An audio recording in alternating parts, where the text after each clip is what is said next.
Good afternoon, everybody. My name is Kevin Lopez. I'm on Bridgeport City Council. Coming to you live from Bridgeport, Texas. Welcome to Bridgeport Community Update. It is May 12th, 2020, and I'd like to thank everybody for coming on. We have a great show today. I'm going to introduce talk about today's guest. We have a great show, a lot of great information for our businesses in our community. We're going to have Commissioner Erin Demerson, representing employers of the Texas Workforce Commission. Kelly Spillane, she's the Small Business Liaison from the Governor's Office of Economic Development. And then we'll have Tommy SImmons on. He is the Senior Legal Counsel for Commissioner Demerson. And for the business of the day, we'll have Francis Boswell, Manager of Edge Fitness. We like to talk about those things, promote our local businesses, giving them the opportunity to talk how they've adjusted during these times with the mandates from the governors and county level. And so it's going to be a great show. And obviously the purpose of this show is to bring accurate and updated information on COVID-19 as it pertains to Wise County and the state level, and also provide information on resources that are available to the community, both for individuals and for citizens. But at this point, I'm going to go on and I'm going to talk about our current numbers for COVID-19. And I'll bring that up real quick. And there they are. So as of yesterday, May 11th, 2020 at 10:37 p.m., we have administered, Wise County has administered 1,274 tests. 31 are positive. 1,152 are negative, 59 are pending, 32 are inconclusive, and we have 7 active cases. 22 have recovered. There are 2 that have unfortunately expired, and this has impacted 26 households. And so the county positive test ratio is 2.43%. The positive test ratio for the state is 7.58. And for the county, percent of population tested is 1.85. And as far as the state goes, the percent of population tested is 1.79. And so, again, our numbers are relatively low, comparatively speaking. And we've done a really large number of testing for our county, and we're still continuing that process. And, excuse me. And, but I think this is, due to everybody heeding the warnings and following the guidelines. As I've said before, when we go out to shop for essential things and we see people wearing masks and such. And so let me hide that.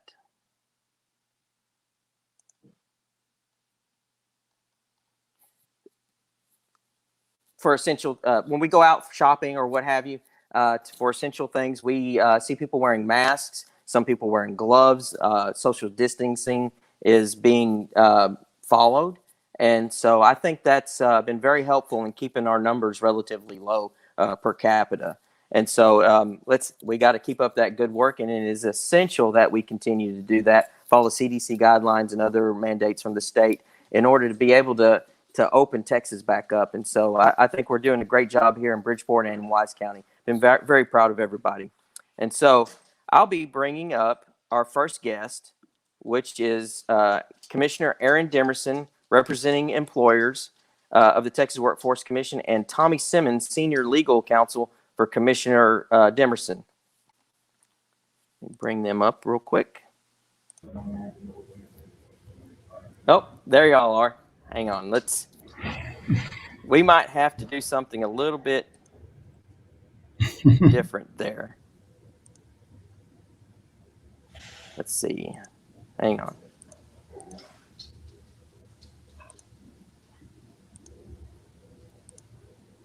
That has to do. I'm trying to get to where I can get both of y'all on the screen real quick. Oh no, and that's fine. We know how to do it right here. Okay.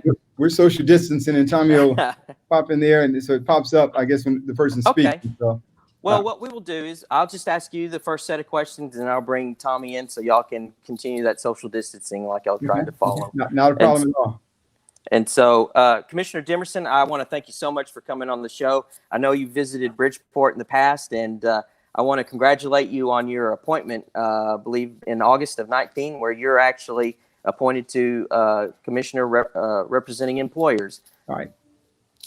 And so, but Thank you. Oh, absolutely. And thank you for coming on the show. I know a lot of businesses will appreciate what you have to say today.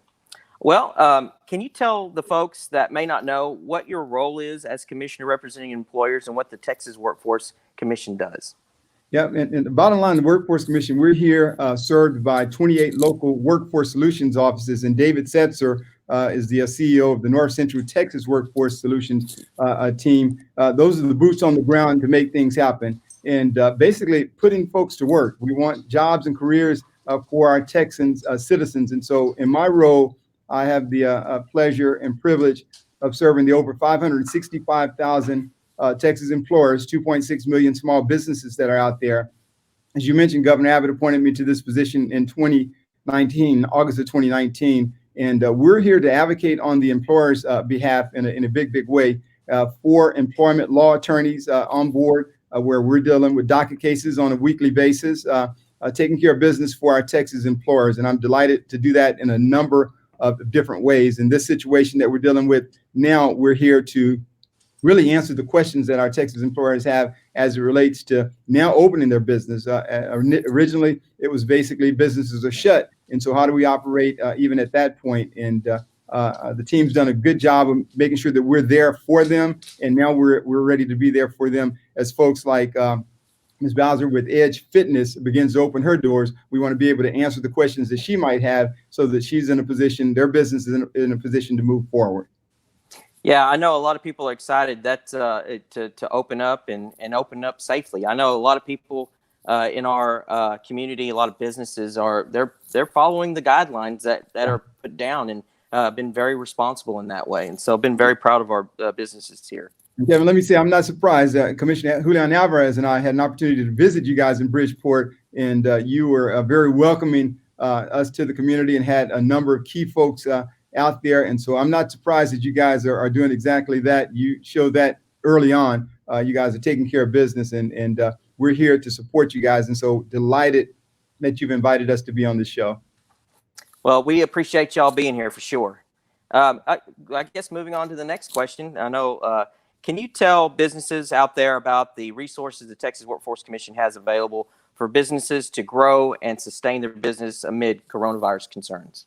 Yeah, number of different resources. And I know we have Kelly from the governor's office on as well, and she'll probably talk about the resources that they have available. But we have a skills development fund, a training program that's available for businesses, and doing a number of things in different ways, very innovative ways, especially with this particular situation. That program is managed by Dale Robertson on our team, the Office of Employer Initiatives team. And it's a program that's geared towards businesses looking to train their individual employees.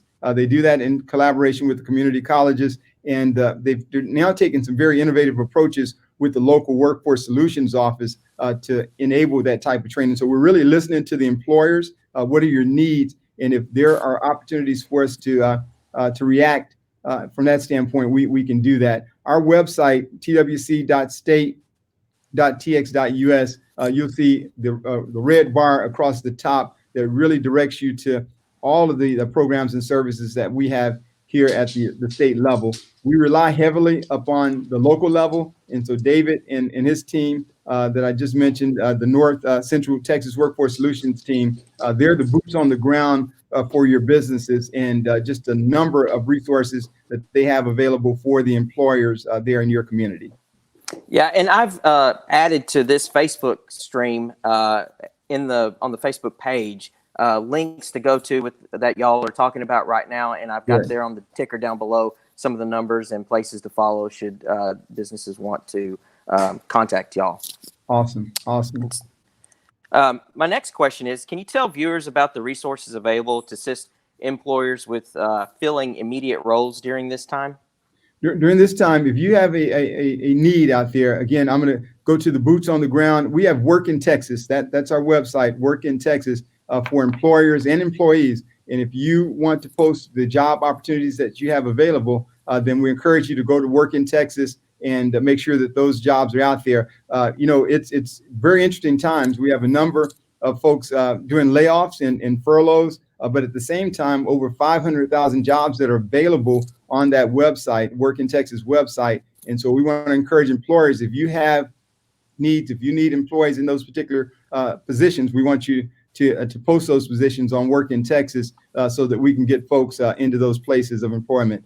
Tommy quite often says that the best social program is a job. And so right. A job that offers to a career is something that's pretty phenomenal. And we encourage you, David Setzer, his team that's on the ground, they'll know what to do in terms of making sure that those opportunities are known far and wide for individuals in your respective communities. Yeah, and they've done a really great job working with being the liaison between the community and the Texas Workforce Commission. And Mr. Setzer has come on the show and spoke about what they offer as well. And so I've been seeing a lot of, despite businesses having to be shut down and some businesses having to shut down completely, there have been quite a few job opportunities in the area opening up. Amazon being one, and some others that I've seen. I keep an email where I get posts on new jobs and things like that coming out in the area, and so there's jobs out there. And so I would highly recommend any business if they need help. That's definitely go there to Texas Workforce Commission, Workforce Solutions of North Central Texas. That's right, and that they'll get that out there. It's just been unprecedented times. About 2.3 million claims filed. That's pretty phenomenal. About 2.1 million of those were COVID related. And we paid out over $4 billion already, $4.3 billion.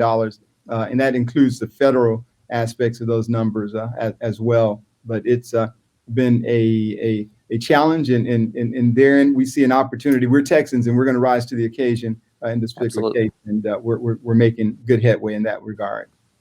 And I know y'all actually hired, in order to adapt to the situation of the call volume, y'all hired a lot of people to start taking phone calls for the Texas Workforce Commission. What Cisco Gomez was saying when he came on earlier. And so that was good there in itself to be able to accommodate all those calls, which I know there's.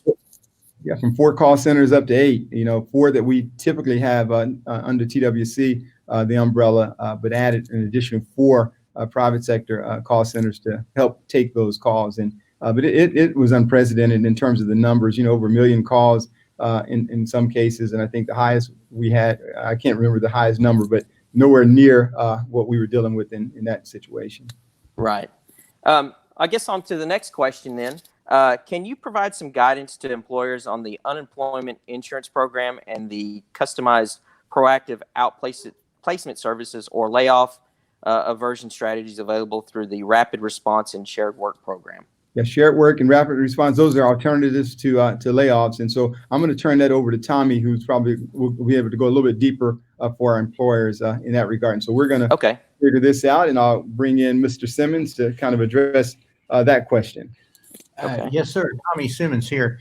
And our agency has a number of tools in the way of unemployment claims available for employers and former employees to use, and also employees whose hours have been reduced. They might take advantage of one of the available programs. We have regular unemployment insurance, and there's either total unemployment or partial unemployment. And partial unemployment is just basically a question of mathematics. If a person's hours have been reduced enough to where their weekly earnings drop below 125% of their weekly benefit amount, they can actually get the difference between the lower weekly earnings and 125%. And so it's just a question of numbers there. That's partial unemployment benefits. Total unemployment is where they don't earn as much as 25% of their weekly benefit amount. Then they can get their full weekly benefit amount for each week like that. That's regular unemployment insurance. Now, we also have, those are individual claims, by the way. We also have the possibility of a mass claim, and mass claims are a matter of a partnership between the employer and the affected employees and the TWC. So an employer can file a mass claim on behalf of an entire company or a major unit of the company. if people are going to be completely unemployed. We also have what's called shared work. The shared work plan is a very innovative and beneficial possibility under one of the chapters, Chapter 215 of the Labor Code, allows employees whose hours have been reduced by some kind of standard amount between 10 and 40% to file what's called a shared work plan in conjunction with the company and the TWC and those employees. The employees covered by a shared work plan can get the same percentage of their weekly benefit amount that their hours have been reduced. So somebody whose hours have been reduced 10%, they can get 10% of their weekly benefit amount. And that, when added to the wages that they get from working a 90% schedule, that works out mathematically to about 95% of their normal weekly earnings. If their hours have been reduced 20%, then they've got 80% of their normal wages from the work, plus 20% of their weekly benefit amount, which mathematically brings them up to about 90% of their normal weekly earnings, and so on and so forth. And details for employers who are interested in that kind of thing, they're found on the shared work plan page. We also have a page for mass claims as well. And there's a number of website pages devoted to regular unemployment insurance individual claims. All of those are on our website at twc.texas.gov. And just look at the red banner the commissioner mentioned. Click on job seekers, and anybody who clicks on that will access all of the claim filing information. We also have a special page just devoted for employers. Click on employers in the red banner, and you'll get to that. Yeah, your website that y'all have is very user friendly, and going on there, I was able to navigate all through that thing very, very easily, and I would suspect employers wouldn't have any problems going through there. Well, that's you would make our IT department very happy to hear that. Thank you. Well, I guess moving on to the next question. Thank you, Mr. Simmons, for that answer right there. On the next question, and this might be, I don't know who would want to answer this one, but can you tell those viewing about resources offered for childcare for essential workers in small businesses? I know things have kind of changed maybe a little bit. I don't know. Well, yeah. I'll let the commissioner address that. Okay.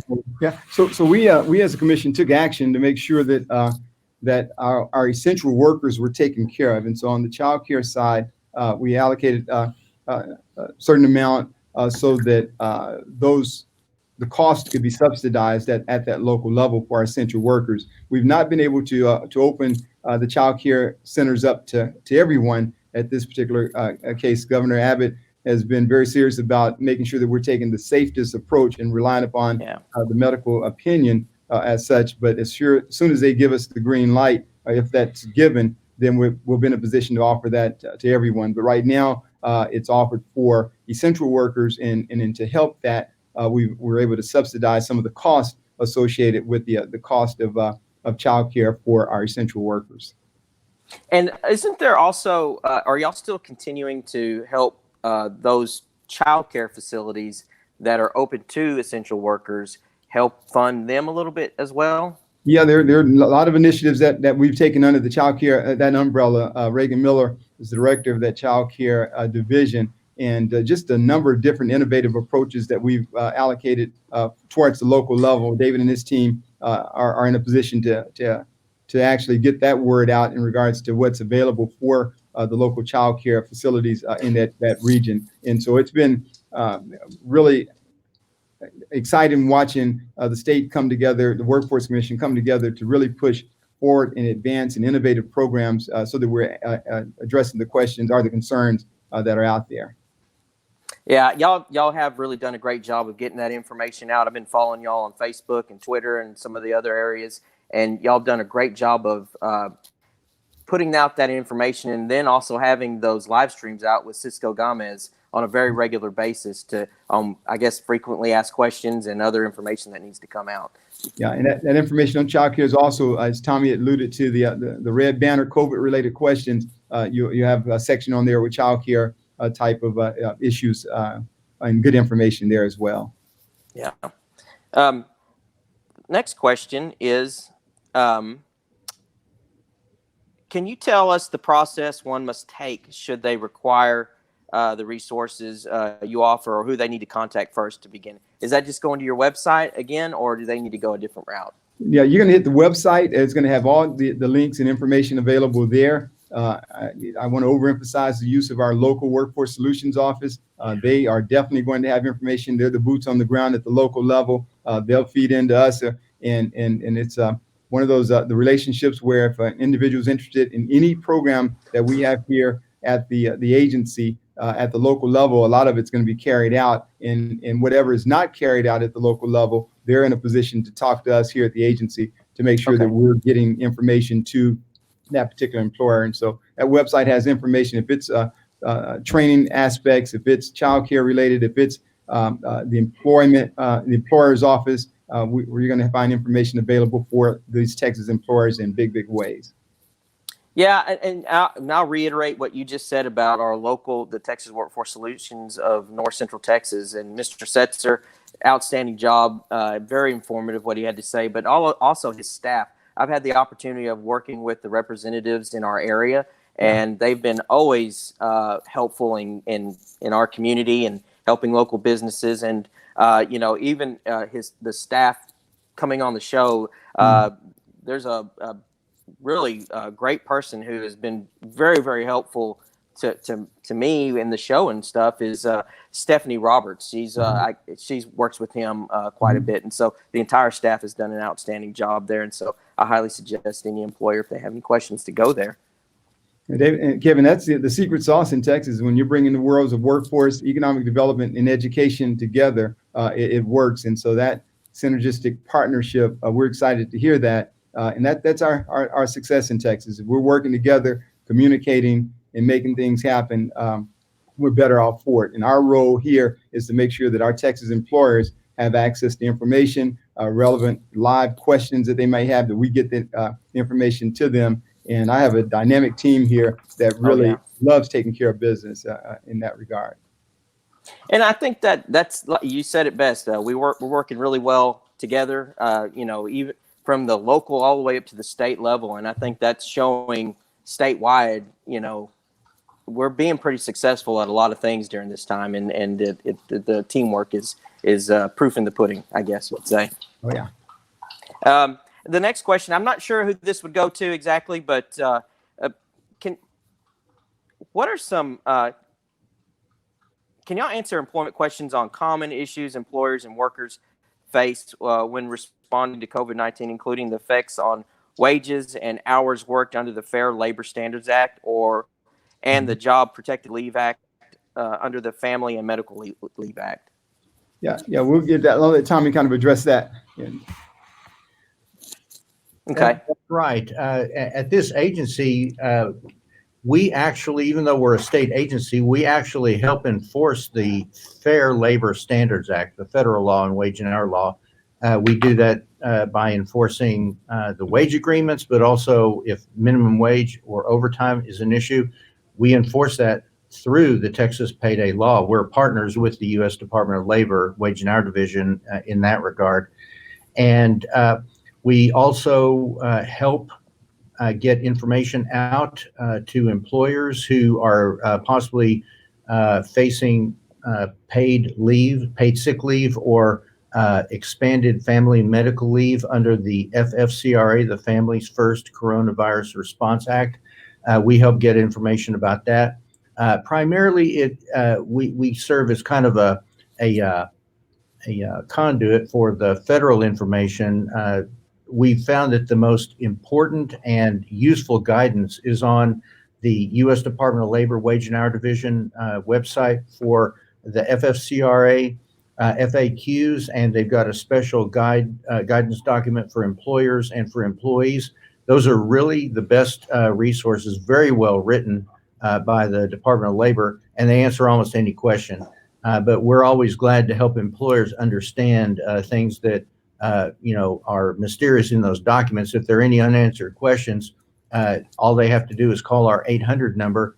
And Commissioner Demerson has 4 attorneys. I'm one of them, at 800-832-9394. And that 800 number is the employer hotline. And if you have any questions about, wage and hour, properly paying employees, or whether they might be, covered by some kind of unemployment compensation program, just give us a try. We enjoy the game Stump the Attorney. So call our office and let us know what your specific question is, and we'll be glad to address it. Also, I'm not sure whether the email address has been given out yet, but we also gladly accept questions via email at employerinfo, EMPLOYERINFO, no spaces or hyphens, employerinfo at twc.state.tx.us, and just send us your questions. And if we can't answer it directly, we'll be only too happy to forward it to somebody who can. So get you a response on whatever question you have. Oh, outstanding. Okay. Well, thank you so much for that, for answering that question. That was, that's very informative information for folks to have.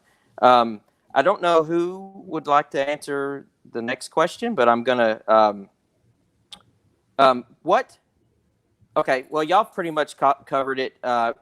You covered the hotline, the 1-800 number. Was it 832-9394? Is that what you said? Yes, sir. Yes, sir. Okay. And so you got ahead of me on that one. So thank you for answering, getting that number out there and that email address. I'd like to thank both of y'all for coming on the show today, taking time out of y'all's day to talk to our community and the business community and citizens alike. Is there anything else that y'all'd like to talk about that we haven't already discussed here today that you think would be important for our community to know? Kevin, I think, again, thank you guys for the opportunity to be on the show, and congratulations on the success that you guys are achieving thus far. We have a lot of work to do, and we're looking forward to doing that. I'm real proud of the relationship that we have, even with the governor's office. You're going to have Kelly on next, and it's just been a great partnership in regards to getting the information out to our Texas employers, and we're delighted to do that. And so we're looking forward to when we can once again get into the community of Bridgeport to visit with you guys, and we're looking forward to doing just that. And I'll let Tommy to have some closing remarks as well. Tommy? Yes, I would say a few quick, little pearls of wisdom for all the businesses out there. Try to keep open lines of communication with your employees. We get a lot of reports from all across the state about employers trying to reopen in connection with the governor's phased reopening plans for the state of Texas. And one of the biggest problems is they'll find out that as they're trying to reopen and staff up again, some of their employees don't want to come back to work because sometimes they think, well, I'm scared to go back because of COVID-19. But also sometimes employees are actually telling their employers, I feel like I can get more money on unemployment compensation than I can by coming back to work. These are problems that come up. So keep open lines of communication. One of the best things that you can do is let employees know it is safe to come back to work. If you're following all the OSHA guidelines and the CDC guidelines for safe, healthy workplaces, there should be no problem, especially if you're furnishing personal protective equipment, the PPE that's recommended by CDC, hand sanitizer, facial masks, gloves if needed, practicing social distancing at work and in customer areas and so on. Let people know it's safe to come back to work. But if somebody, despite the fact that you have a safe workplace and a job for them, if they're still refusing to come back, that's something that the TWC can investigate and just get on our website. And the ways of reporting things like that are on the COVID-19 employers section of the page. And just send us an email at employerinfo@twc.state.tx.us or call our 800 number, 800-832-9394. and let us know what concern you have, and we can help you address that. Well, thank you for that information, Mr. Simmons, for answering all that and y'all's closing remarks. I can't thank you enough, Commissioner Demerson, for coming on the show and talking to our community today, and Mr. Simmons for coming on as well to speak on the topics that he spoke of. And your information is going to be valuable to our business community, and I greatly appreciate your time. Thank you, Kevin. Thank you. All right. My best to the mayor and the city council there. Y'all take care. Okay. Thank you. Will do. And y'all take care and stay safe. Thank you. Thank you.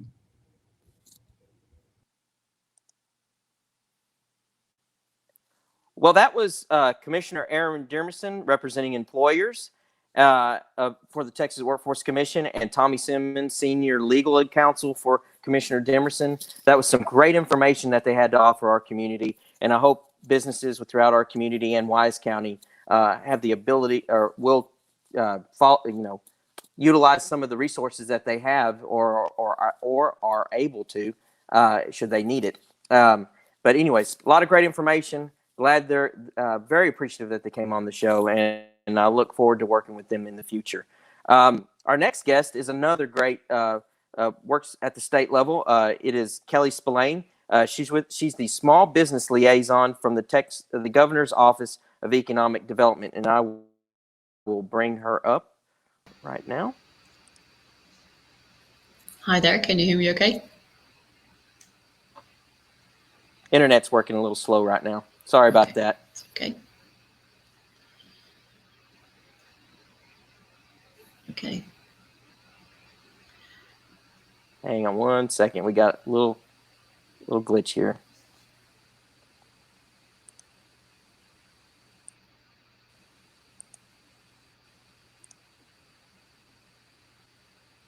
Give us 1 second. We'll bring her up. Okay, there she is. Hello, Miss Spillane. How are you doing today? I'm doing great, and I want to thank you very much for including me in your show today. Oh, absolutely. I know you're busy, and I appreciate your time in coming on. I know there's a lot of information regarding SBA loans and the different resources that the Governor's Office of Economic Development has to offer. Can you tell the viewers about the Governor's Office of Economic Development and their role in the state and your role within that office? Sure. Well, the Office of the Governor has a very large economic development team with several different teams focusing on different sectors in Texas and different important jobs. The team that I'm on is the Small Business Assistance team. I'm the small business advocate. My job is really to connect with and communicate with the small business community in Texas, across the state and across the sectors, understand what's going on, understand their challenges, listen, I suppose, advise where appropriate, and then feed back the information that I'm hearing on the ground up to policymakers and the legislature and to people who can make a difference. Because what they really want to understand through me is how can we make Texas even better for businesses, especially small businesses. Small businesses are 97% of the number of businesses in the state. So that's important. That's really, really important. And so myself and my colleagues are focused on, number one, helping businesses get the information that they need. And then number two, feeding back the information that we're hearing that laws and policies could make a difference to.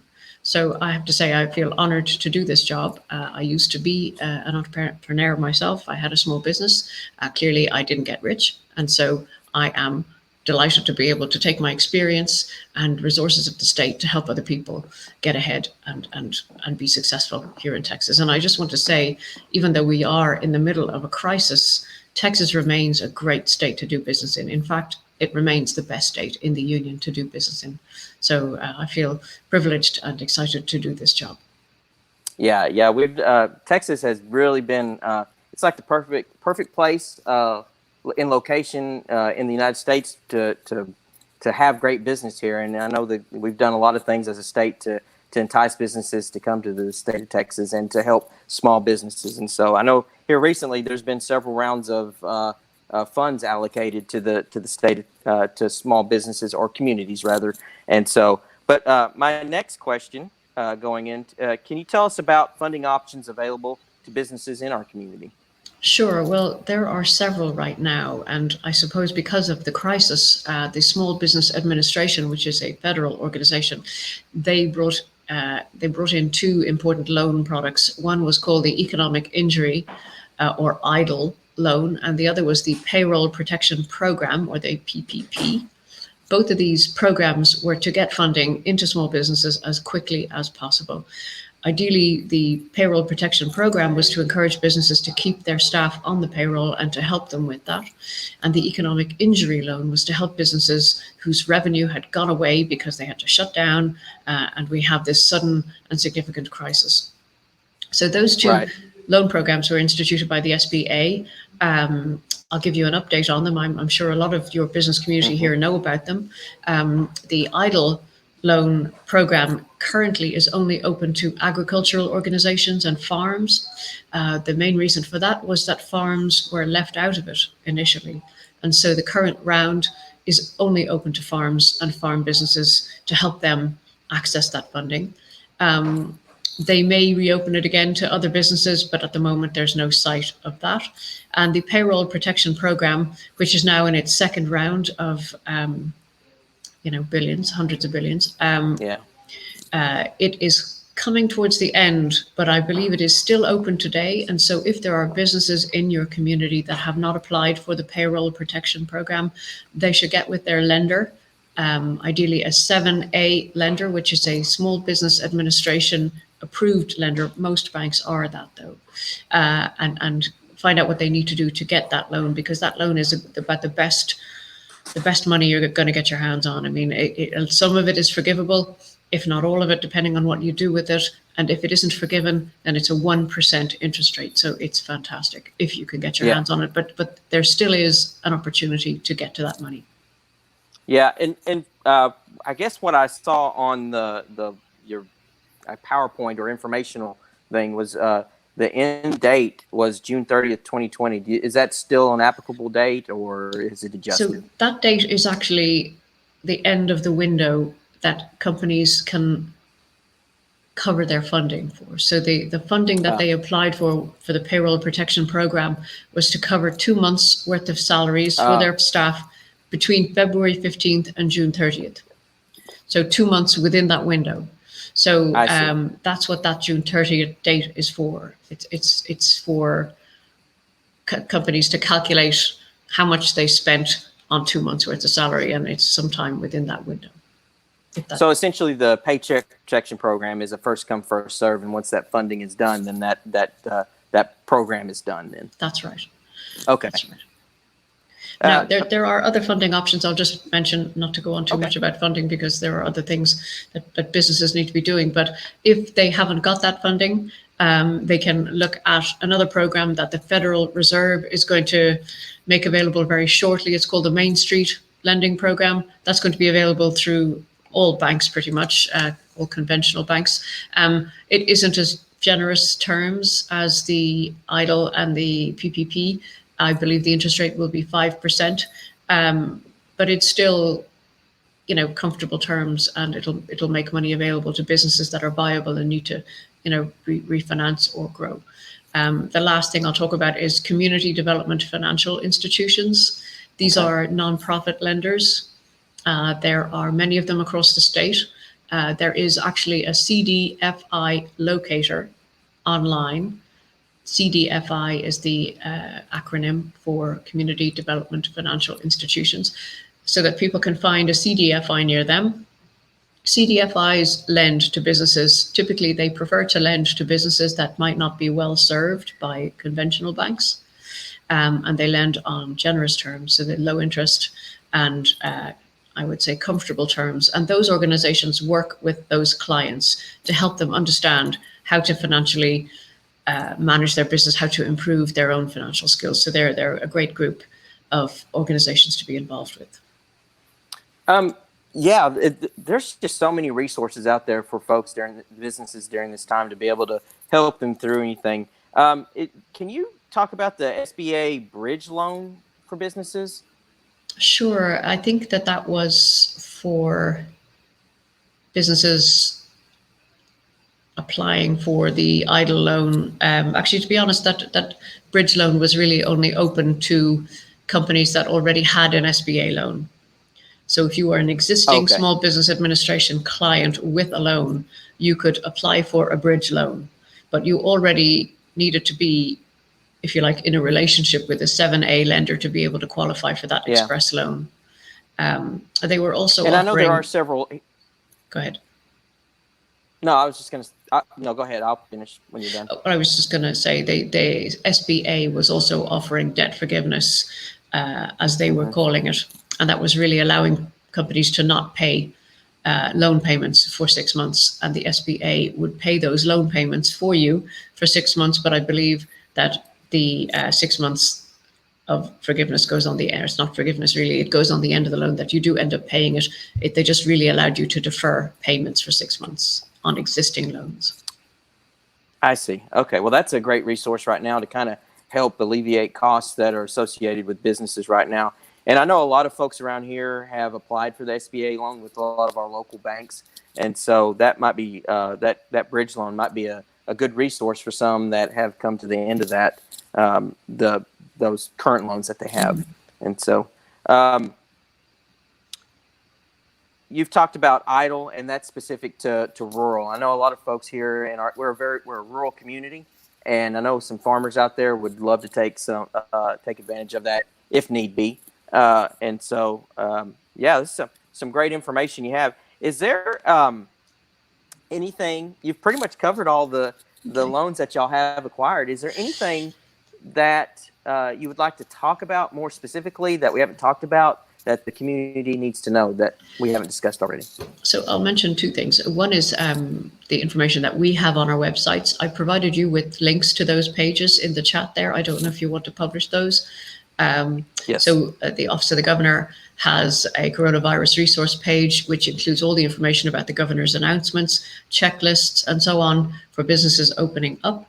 And you can actually access our small business assistance page, which has a lot of small business resources on it. These are links to other people's resources and information about funding and help.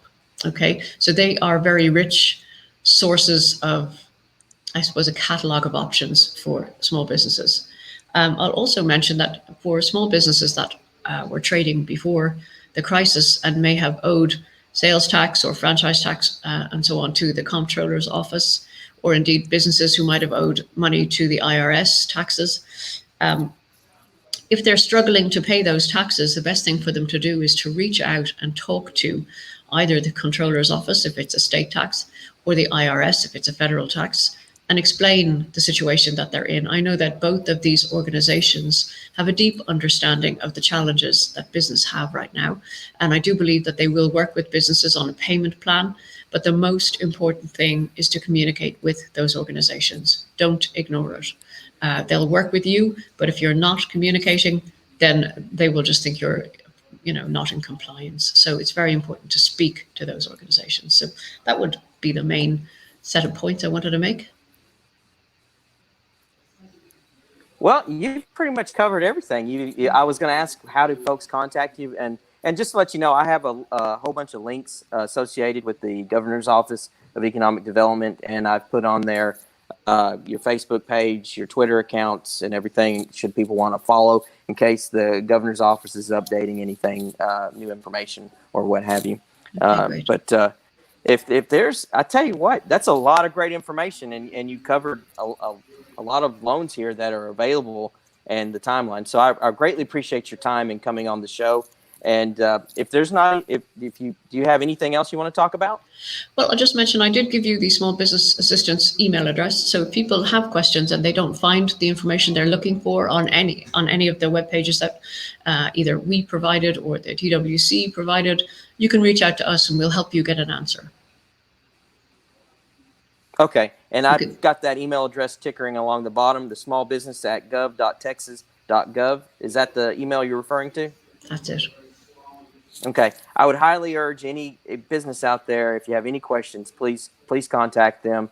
contact your local lender or what have you that can give you the information. But it's the Governor's Office of Economic Development is a great resource for our businesses. And again, I thank you so much for coming on the show to talk about these things. And I know your time is limited, and you got a lot of Texas is a big state, and you have a lot of folks to communicate with. And so I appreciate your time.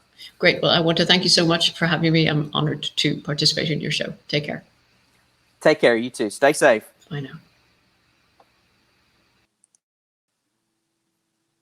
Well, that was some outstanding information from Kelly Spillane from the Governor's Office of Economic Development.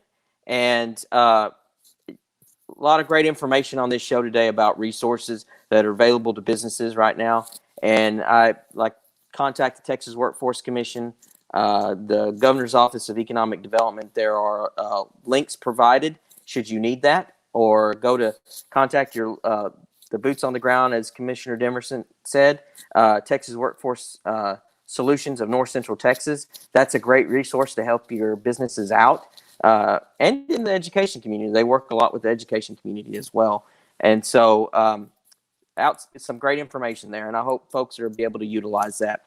Now, the next segment is the business of the day portion of the show, and we're going to have Frances Boswell on. She is the manager for Edge Fitness, and so I will bring her up real quick. Yes. Hey, Kevin. Hey, Frances, how you doing today? I'm good, thank you. Thank you for having me. Well, oh, absolutely. Thank you for coming on the show today. I know a lot of folks are eager to get back to the gym and lose some of the weight that's been put on by isolating at the house these days. Definitely. And so, well, we'll just jump right off in it. What can you tell the folks about Edge Fitness and what is offered to customers? Sure. So the Edge is just a small gym here in Bridgeport. They've been open for 13 years. They are owned by a local family here in town. We have 3 great girls that work here. We offer group training, personal training. We have a wide array of equipment for a small gym. We're like a family here, and it's a great little gym to work out in. I've been working out here for 12 years, and I've worked here for 2 years, and I love it. So yeah, it's an outstanding facility. I've always gone there since I've lived in Bridgeport, and great workout equipment. Staff is always great, very friendly. They're always willing to work with you, and so it's a great facility. Can you tell the folks out there who are wanting to go to the gym how y'all be adapting to mandates from the governor's office when y'all open up? And tell us when y'all are going to be opening up. yeah, sure. We are opening Monday, May 18th. We will be open during staffed hours only, which are Monday through Thursday, 8 to 8, Friday, 8 to 4, and then Saturday, 9 to 2. We are doing this so that we can monitor some of the requirements set forth by the governor. We're also doing this so that we can maintain cleanliness and make sure that we have a sanitary environment for everyone to work out in.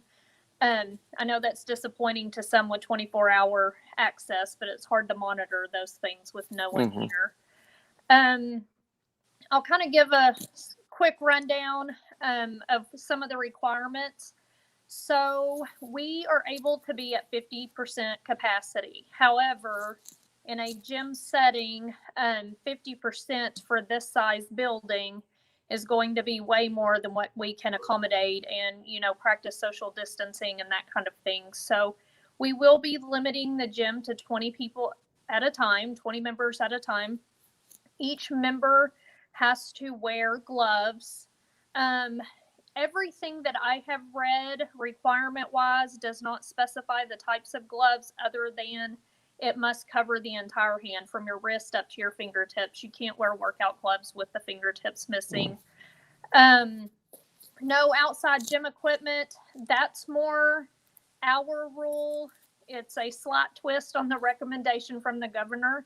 That just keeps as many germs, I guess, coming into the gym that we're able to wipe down our equipment, make sure that it's clean, and we really won't be able to do that with any other outside gym equipment, gym bags, that sort of thing. The restrooms will be open. Unfortunately, we are required to keep our showers and our lockers closed. It's kind of disappointing for some people that come early in the morning and like to work out, before they go to work and take a shower. Yeah. But that's one of the things. And then Friday, before we open, we're actually having all the girls come in. We are going to do a super deep clean on the gym, make sure that it's ready to go for Monday. It'll be clean and sanitized for all the new members and our past members coming in. We're just really excited to see everybody. So Yeah, we're ready to open. I know. Yeah, it's y'all. Everybody's been patient, eagerly awaiting the opening. And some of the things you said in there, y'all are doing a great job of adapting to the situation that's specific to y'all. And that's the thing. You have the ability to do that as a business, to be able to adjust as needed per the size and the type of business that you are. And y'all are doing an outstanding job with that. I will say this: y'all were constantly cleaning all the time, anyways. So I can imagine starting off in the morning, sanitizing and doing the things like that. It's gonna be a safe environment for folks, and also too, I think folks will be understanding of the rules. They'll just be happy to be able to go in there and work out. Yes, And for some sure. of the things that y'all are gonna have to just do to open. I think people will be understandable. It seems like everybody's working together and understanding some of these rules and everything. And I think the bulk of people are understanding about this. And so, yes, definitely. We do have some great members. And, everyone that comes in, even before the pandemic, everyone coming in, they're always really good about sanitizing everything before and after they use it. And that's one thing that my girls that work for me will tell you. I own a cleaning business as well. So I'm pretty picky about the way things look and the way things are presented to our customers. So that's one of the main things we'll be focusing on is keeping everything sanitized and good to go for all the clients coming in. Yeah. And we'll have to have you on sometime with your other business there to talk about that. I didn't know you had your own cleaning business, but I know y'all do things like offer services, training, different things like that during regular times. Are y'all continuing that? Yes, I will continue having classes. We may have to adjust group sizes, or I may have to adjust, what circuit we're doing that day, depending on the number of people and what equipment we can use, to try to keep everyone social distancing, basically. But other than that, yes, I'm excited to see my class members, and I'm ready to have everyone back. So we will continue that. Well, again, Edge Fitness is a great facility. I highly recommend it for people to go utilize. Great cardio equipment, great free weights, and it's always well kept. And so highly recommend it. And can you tell folks how to contact y'all? What social media or phone numbers, anything like that? Yeah, sure. We have a Facebook page. I believe it is at EdgeFit. We also, our phone number is 940-683-2600. You guys are more than welcome to like our Facebook page, message us. That goes directly to me. I will answer those as soon as I receive them for the most part. You're more than welcome to call us. Right now, there's no one at the gym. I'm here off and on, working on memberships and things like that, but I don't always get to the phone. So starting Monday at 8:00, you guys are more than welcome to call and ask questions, and we will do our best to get those answered. You're also more than welcome to drop by and talk to someone at the front desk. Yeah, that's a